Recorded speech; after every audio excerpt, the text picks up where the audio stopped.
Guys, welcome to the Score Academy. और आज हम करने वाले हैं नेशनल इनकम के एग्रीगेट्स यानी कि राष्ट्रीय आय के समग्र। तो इसमें सबसे पहले हम शुरुआत करेंगे ग्रॉस वैल्यू से। किससे?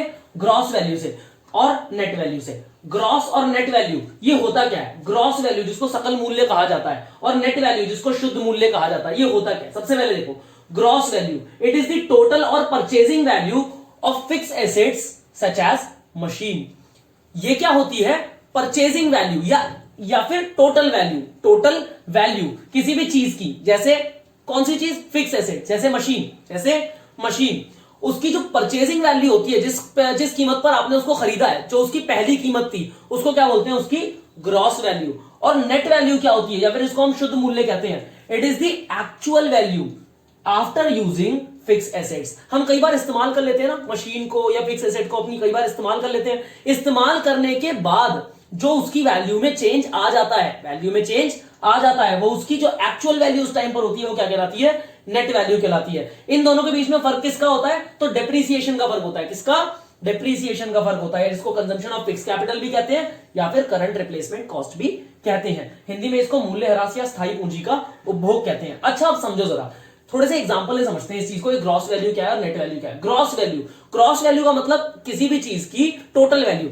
फॉर एग्जांपल, आप एक टीवी लेके आए, एक एलईडी टीवी लेके आए, और टीवी आप लेके आए थे 25,000 रुपए का। 25,000 रुपए का।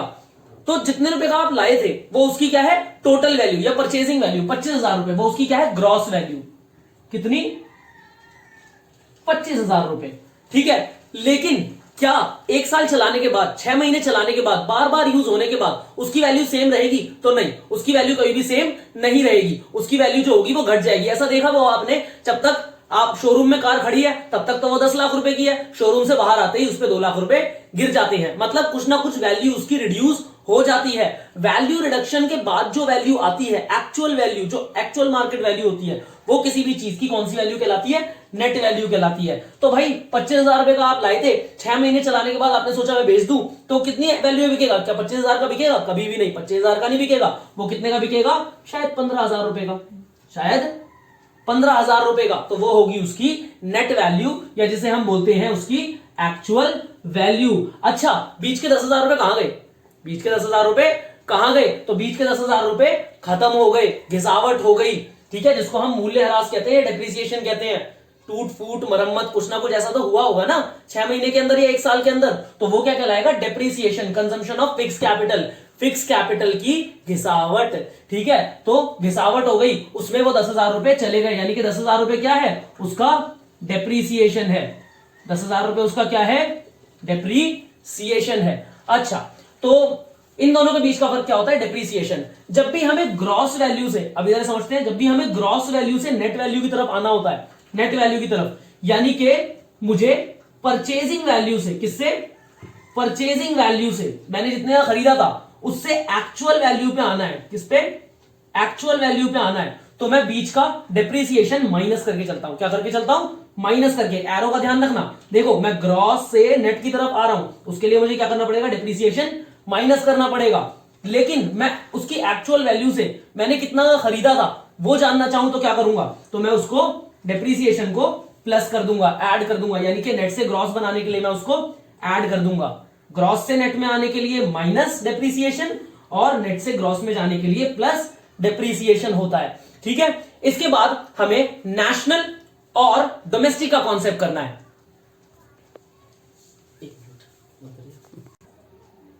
इसके बाद हम शुरू करते हैं डोमेस्टिक इनकम का कॉन्सेप्ट। डोमेस्टिक इनकम क्या होता है? हिंदी में इसको घरेलू आय बोलते हैं। तो इसका मतलब क्या होता है? Factor income earned within the domestic territory of a country during a financial year. Factor income कौन सी? फिर से वही, लैंड, लेबर, कैपिटल, एंटरप्रेन्योर के बदले मिली हुई इनकम कौन सी होती है? फैक्टर इनकम होती है। तो फैक्टर इनकम अर्न्ड, कमाई हुई, within the domestic territory, एक देश की डोमेस्टिक टेरिटरी के अंदर, डोमेस्टिक टेरिटरी के अंदर, घरेलू सीमा के अंदर, ऑफ अ कंट्री, एक देश की, ड्यूरिंग अ फाइनेंशियल ईयर, एक फाइनेंशियल ईयर के बीच में, वो क्या कहलाती है? डोमेस्टिक इनकम कहलाती है। डोमेस्टिक इनकम कौन सी इनकम? वो सारी फैक्टर इनकम जो कि एक देश के लोगों ने अपनी डोमेस्टिक टेरिटरी में रहकर कमाई।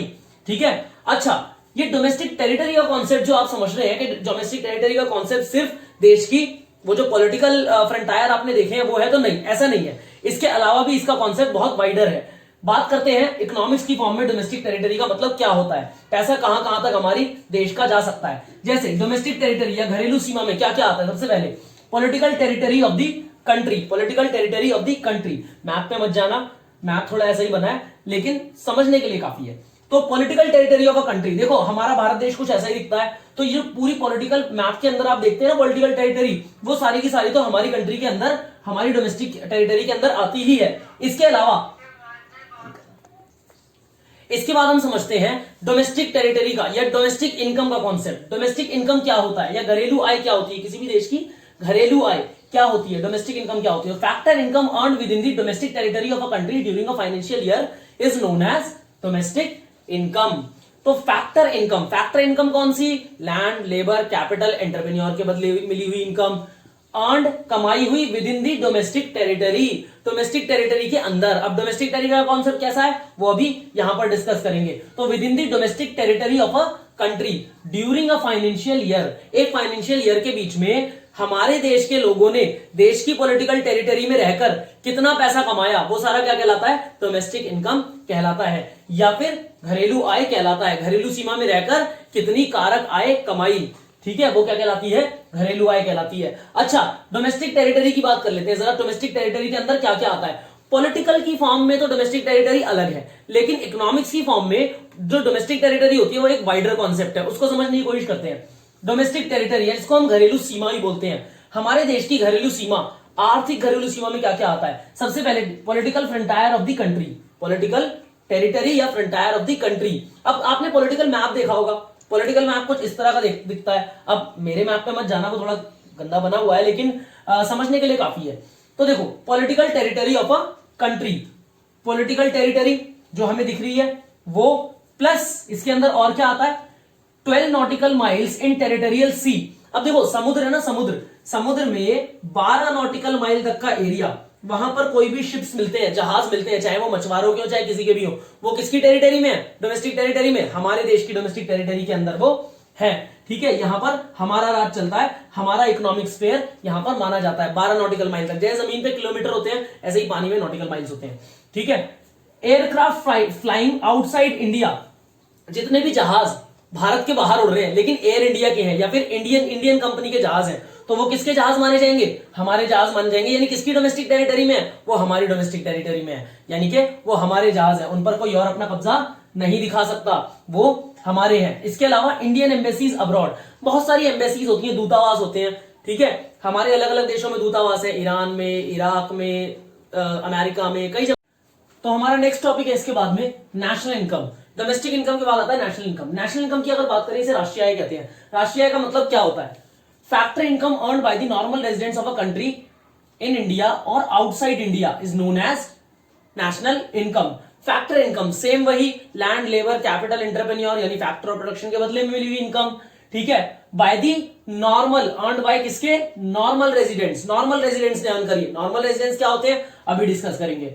Of a country in India, या तो देश के अंदर, हमारे इंडिया के अंदर, या आउटसाइड इंडिया, या देश के बाहर, फर्क नहीं पड़ता। अच्छा फर्क देखो, जो डोमेस्टिक इनकम थी वो सिर्फ देश के अंदर कमाई जा रही थी, लेकिन जो नेशनल इनकम है उसे फर्क नहीं पड़ता, वो चाहे देश के अंदर रह के कमाई जा रही हो चाहे देश के बाहर जाके कमाई जा रही हो। अच्छा देखो सिंपल सी बात समझते हैं कि क्या देश में इनकम सिर्फ लोग जो यहां रहते हैं वही कमाते हैं, नहीं ना, हमारे बहुत सारे चाचा मामा ताऊ बाहर भी तो रहते हैं, तो वो लोग भी तो यहां पे पैसा भेजते हैं, वो भी हमारी इनकम में इंक्लूड होता है। इसलिए नेशनल इनकम में देश की इनकम प्लस बाहर से जो लोगों ने इनकम भेजी, दोनों की दोनों इंक्लूड होती है।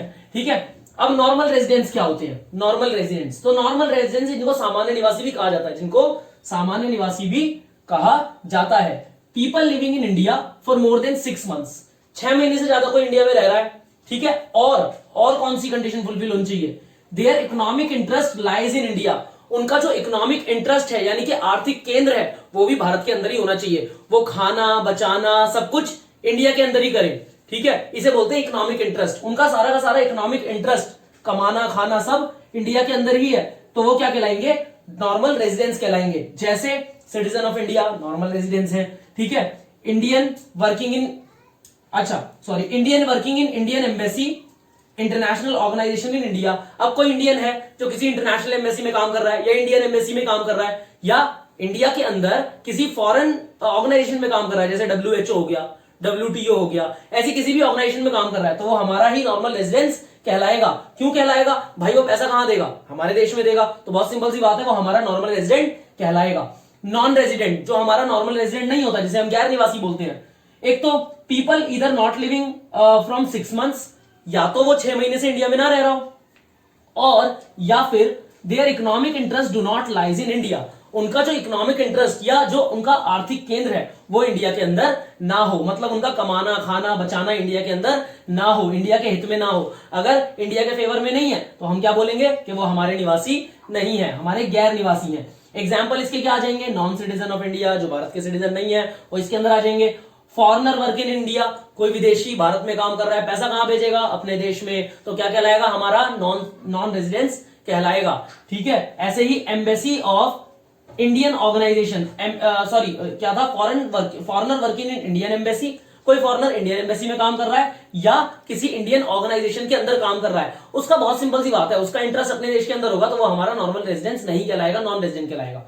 ठीक है, नॉर्मल रेजिडेंट जिसका इंटरेस्ट हमारे देश के अंदर हो। ठीक है, तो ये है हमारा नेशनल इनकम।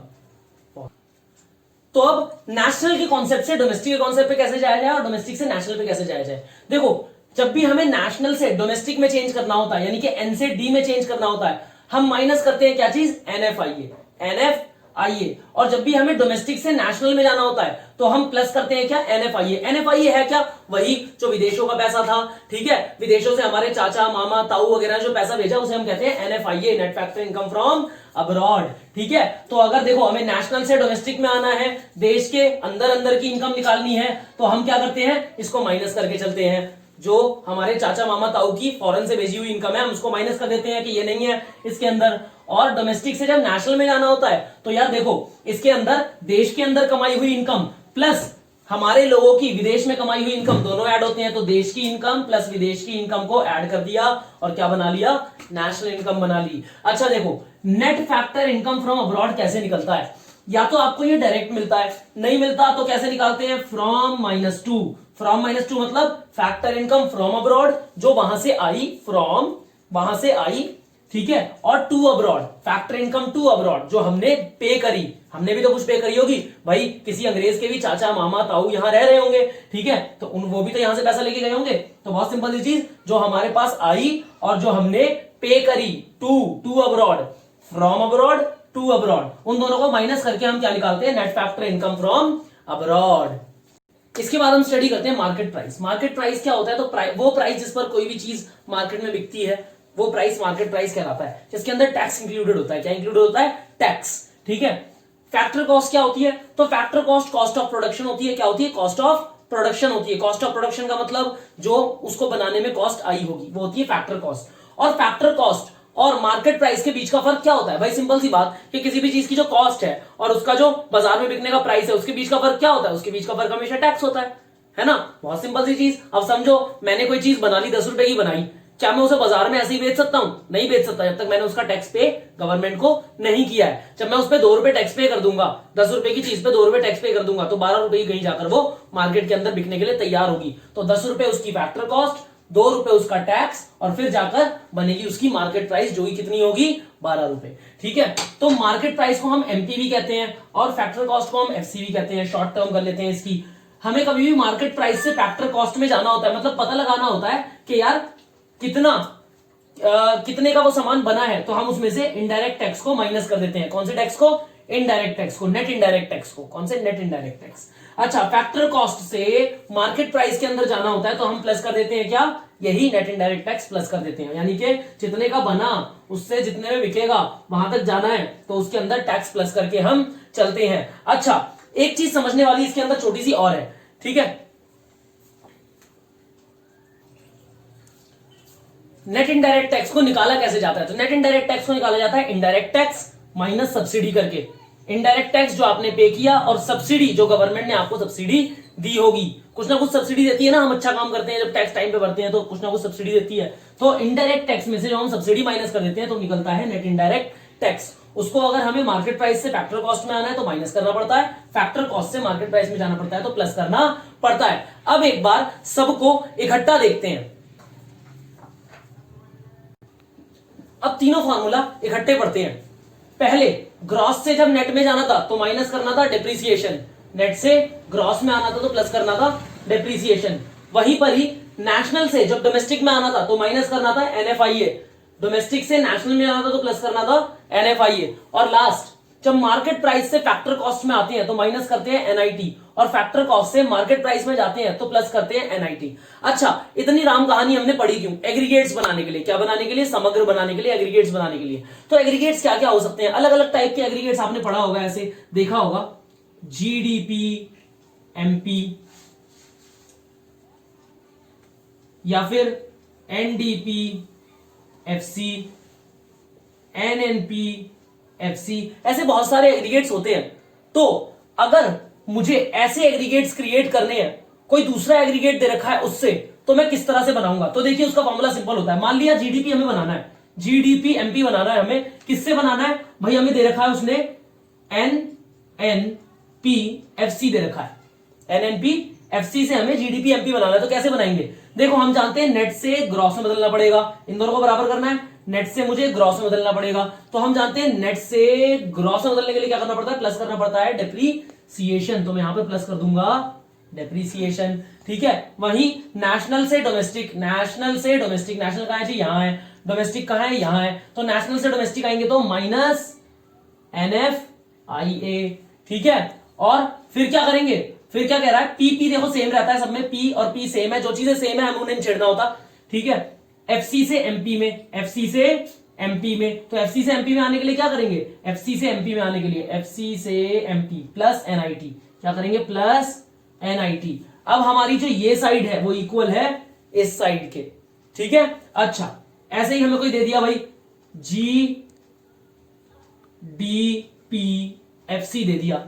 अब क्या करेंगे? देखो बराबर करना है, जी से एन में जाना है, जी से एन में जाना है। अब देखो जी से एन में जाने के लिए हम क्या करते हैं? माइनस डेप्रीसिएशन, ये वाला जी से एन में आ रहे हैं, माइनस डेप्रीसिएशन। फिर देखो डी सेम है, कुछ नहीं करना, पीपी सेम है, कुछ नहीं करना, एफसी सेम है, कुछ नहीं करना, जहां पर सेम हो वहां कुछ नहीं करना। अब ये इसके इक्वल है।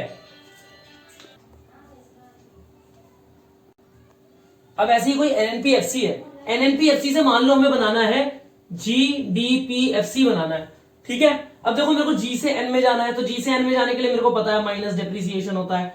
अब डी से एन में जाना है, डी से एन में जाना है प्लस एनएफआई होता है, ठीक है। ऐसे ही पीपी सेम और एफसी सेम, ठीक है। तो ये प्रोडक्ट्स हमारे सेम रहते हैं। देखिए अब कोई भी एग्रीगेट होते हैं वो इतने ही पार्ट्स में टूटते हैं, या तो वो ग्रॉस होगा जी, या फिर वो नेट होगा एन, या फिर वो नेशनल होगा एन अगर वो सेकंड पॉइंट पर है, या वो डोमेस्टिक हो सकता है डी, या वो ये प्रोडक्ट का मतलब क्या होता है? इनकम। तो ये हमेशा सेम रहते हैं, ये हमेशा सेम रहते हैं। या तो फैक्टर कॉस्ट होगी या फिर मार्केट प्राइस होगा। इससे मैं कितने भी एग्रीगेट्स बना सकता हूं। जैसे देखो हमने पहले ही ले लिया यही वाला जीएनपी एफसी बन गया, ठीक है। ऐसे ही ये एनडीपी एमपी बन गया, ठीक है। अब क्या जीएनपी एमपी नहीं बन सकता? क्या एनएनपी एफसी नहीं बन सकता? तो ऐसे जितने भी एग्रीगेट्स आप बस जोड़ते जाओ, एक एक पॉइंट को लेते जाओ और अलग अलग एग्रीगेट्स क्रिएट कर सकते हो। तो आज के लिए इतना ही। आज हमने सीखा कि एग्रीगेट्स कैसे बनते हैं। अगर आपको समझ में आया हो तो वीडियो को लाइक करिए, शेयर करिए और चैनल को सब्सक्राइब करिए। Ahead in the next class, अगली क्लास में हम समझेंगे नेशनल इनकम को कैसे कैलकुलेट किया जाता है। Thank you so much today, stay ahead.